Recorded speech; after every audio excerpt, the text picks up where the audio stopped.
दोस्तों, आप सभी को मेरे YouTube channel Meena TV Hindi story में स्वागत है। आज का कहानी है पहला प्यार। कहानी सुनने के बाद सब्सक्राइब जरूर करना। सरिता की आंखों से आंसू लगातार बह रहे थे।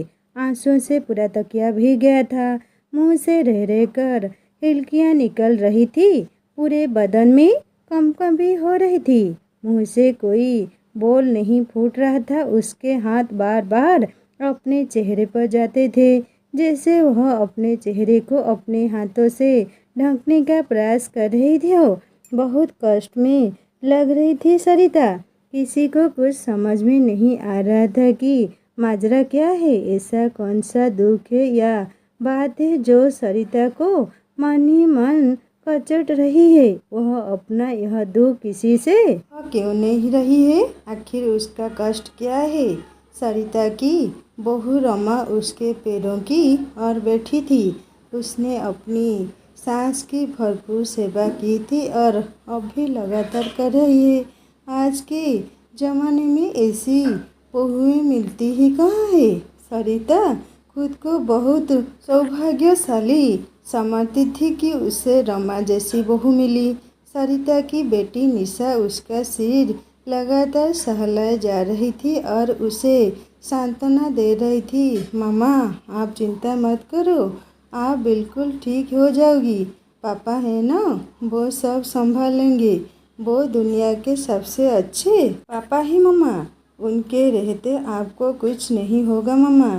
सरिता इसी बात से तो परेशान थी। वह भी जानती थी कि उसके पति दीपक नाम के ही दीपक नहीं है, बल्कि वास्तव में कुलदीपक है।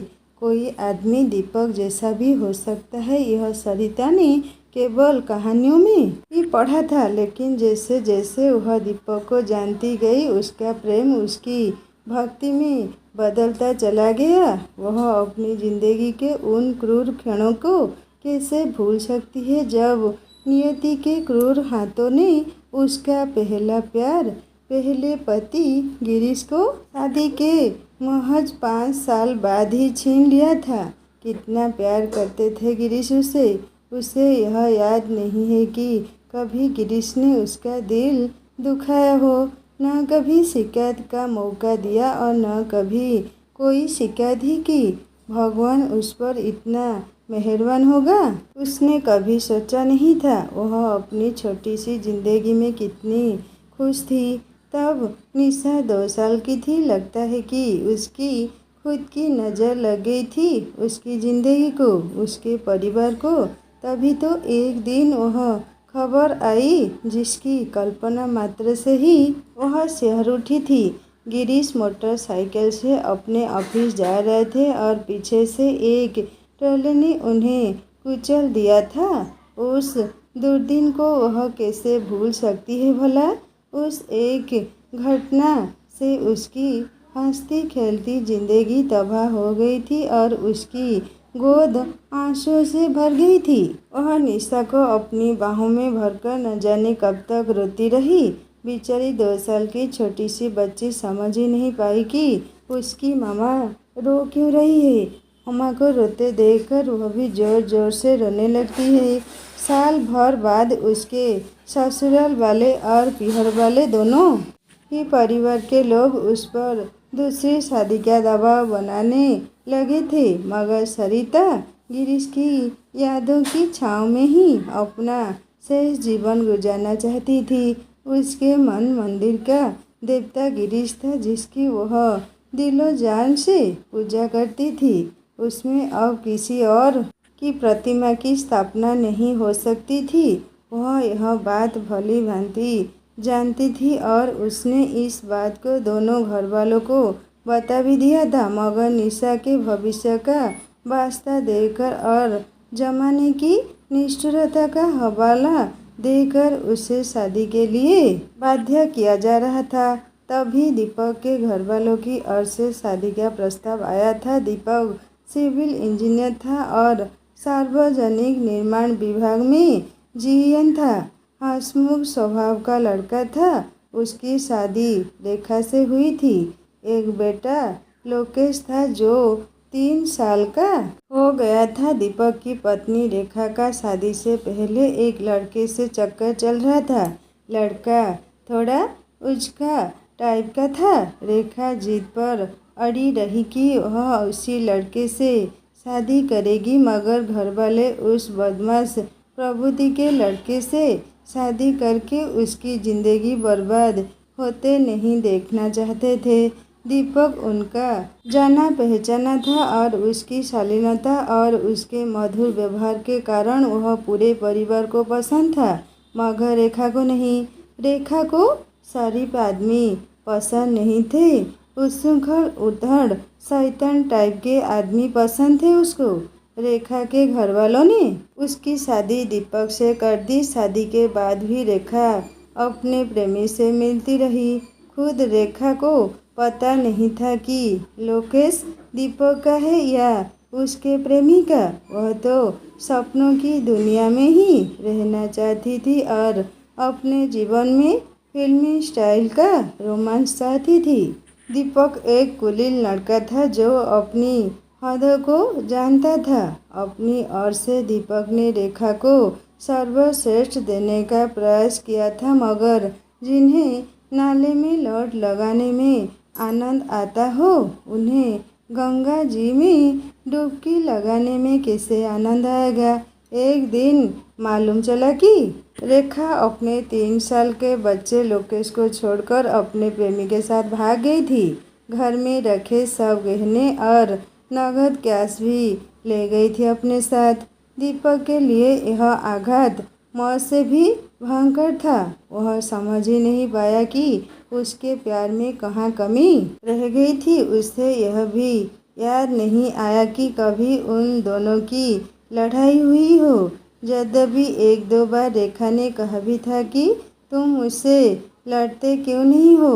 इसके लिए रेखा ने प्रयास भी खूब किए थे कि वह लड़ाई करे तो इसी का बहाना बनाकर वह घर से भाग जाए, मगर दीपक पता नहीं किस मिट्टी का बना हुआ था कि वह कभी नहीं लड़ा।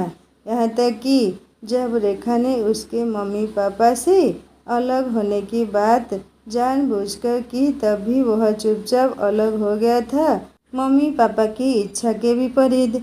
इससे रेखा बहुत अपसेट भी हुई थी, क्योंकि इससे उसका काम तो नहीं बनाना। वह खाने में जानबूझकर नमक कम या ज़्यादा डाल देती थी, जिससे दीपक कुछ कहे, मगर दीपक बिना शिकायत के खाना खा लेता था। रेखा को बड़ा अफसोस था कि दीपक उसे भागने का ना तो कोई बहाना दे रहा था और ना ही कोई मौका। इस पूरे समय में वह अपने प्रेमी से भी मिलती रही और फिजिकल भी होती रही। लोगों ने दीपक को यह बात बता भी दी थी।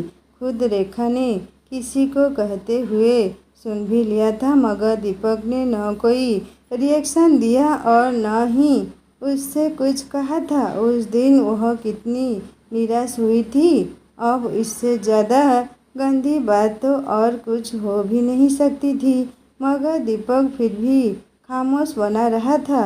अब तो भागने के सारे रास्ते भी बंद हो गए थे। लोकेश 3 साल का हो गया था।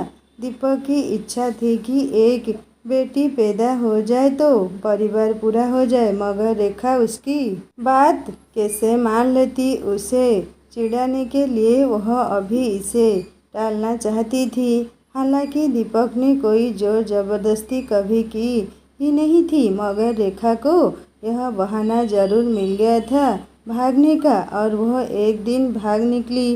दीपक की दुनिया उजड़ गई थी। जिसकी बीवी अपने प्रेमी के साथ भाग जाती है, ऐसे आदमी का क्या हश्र होता है, यह कोई दीपक से समझे।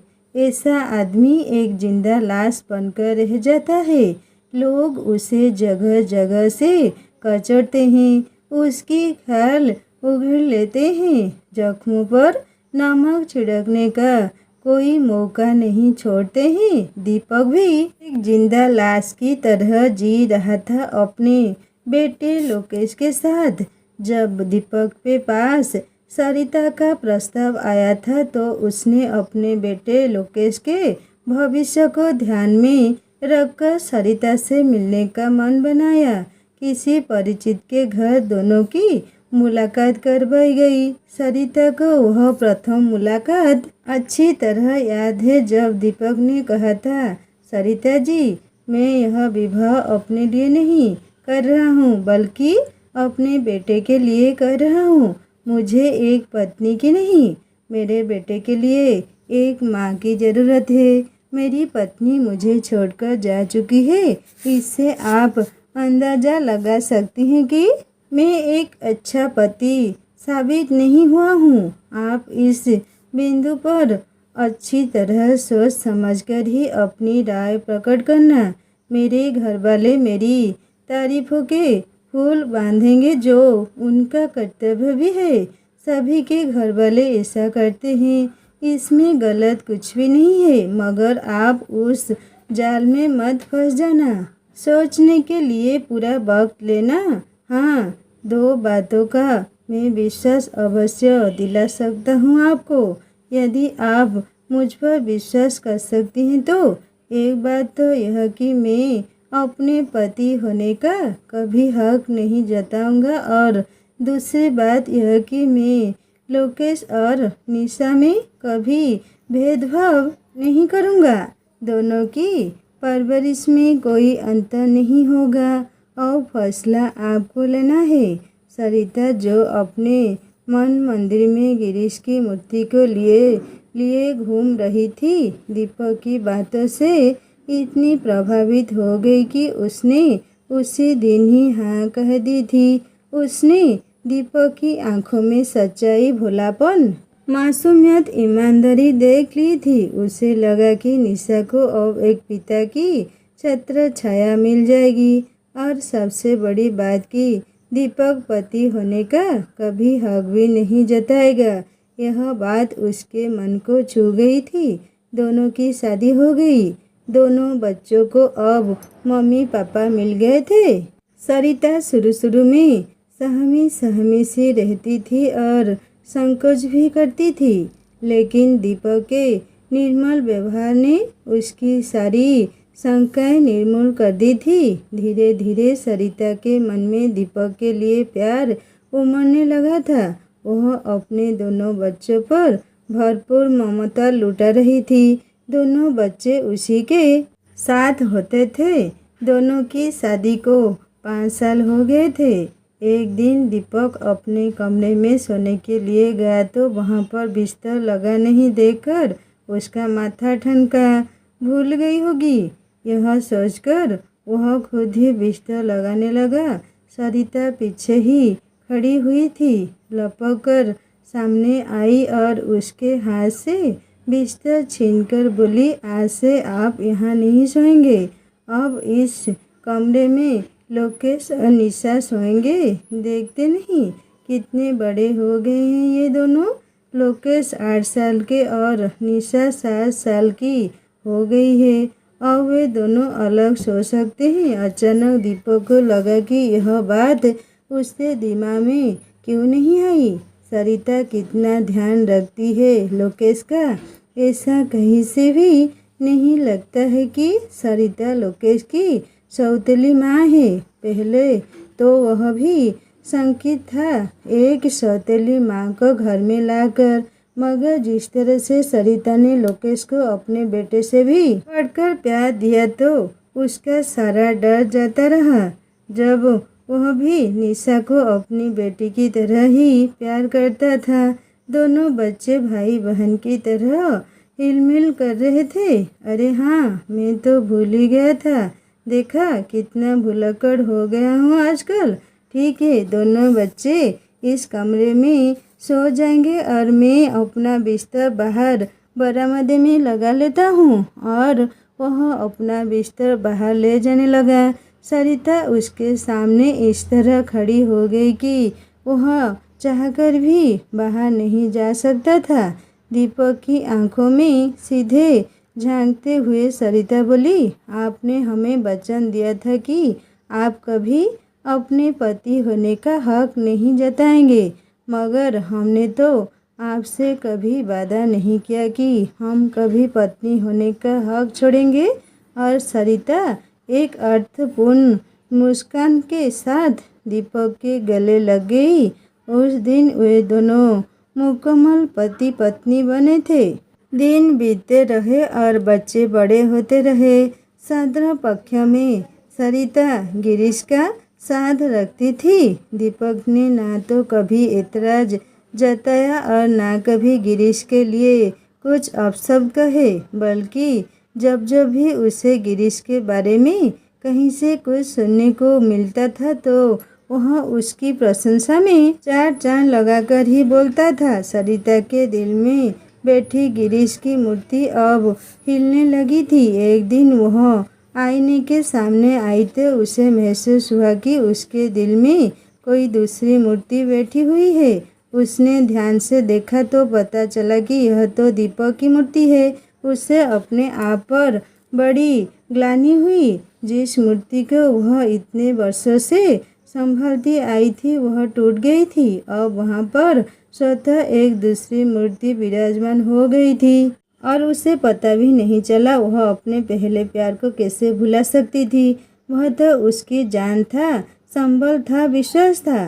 क्या वह झूठ था? उसके दिल से आवाज़ आई नहीं।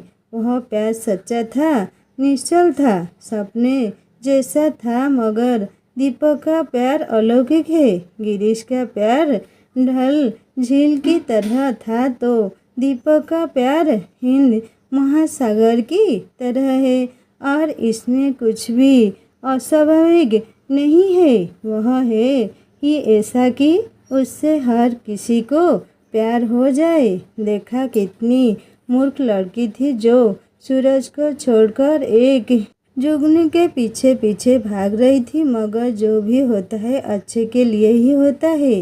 अगर रेखा नहीं भागती तो क्या यह पारस उसके हाथ लगता? आज जब सरिता अपने जीवन की अंतिम सांसें गिन रहे हैं, डॉक्टर ने उसे ब्लड कैंसर बता दिया है और उसे बस चंद दिनों की मेहमान घोषित कर दिया है, तो वह आज अपने आराध्य श्री कृष्ण भगवान से वरदान मांग रही थी कि अगले जन्म में उसे पति फिर से मिले। मगर वह निश्चय नहीं कर पा रही थी कि कौन सा पति मिले, गिरीश या दीपक, और इसीलिए वह उद्विग्न थी, आंसुओं में डूबी हुई थी, दुविधाग्रस्त थी, तय नहीं कर पा रही थी कि वह किसे ज़्यादा चाहती है, गिरीश की या दीपक को। इसीलिए वह लगातार रोए जा रही थी। तभी दीपक आया और उसका सिर अपनी गोद में रखकर बोला, ये क्या हाल बना लिया है सरिता तुमने?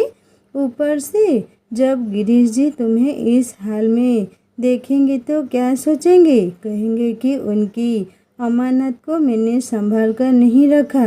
मैं भी कैसा आदमी हूँ जो इतना सा भी नहीं कर पाया। मैं क्या जवाब दूंगा उन्हें? तुम ही बतलाओ। दीपक इससे आगे बोल नहीं पाया था। उसका गला भरा था। सरिता ने अपना हाथ उसके होठों पर रखते हुए कहा, आपने मेरी दुविधा मिटा दी है नाथ। मैं इतने सालों तक मूग मरीचिका में तरह तरह की भटकती रही, अपने भूत में ही जीती रही, जबकि मेरा वर्तमान भूत से ज़्यादा हसीन है और भविष्य और भी सुनहरा होने वाला है। मगर मैं अल्प बुद्धि नारी अपने प्रभु को पहचान ही नहीं पाई। आज मुझे मेरे प्रभु के दर्शन हो गए हैं।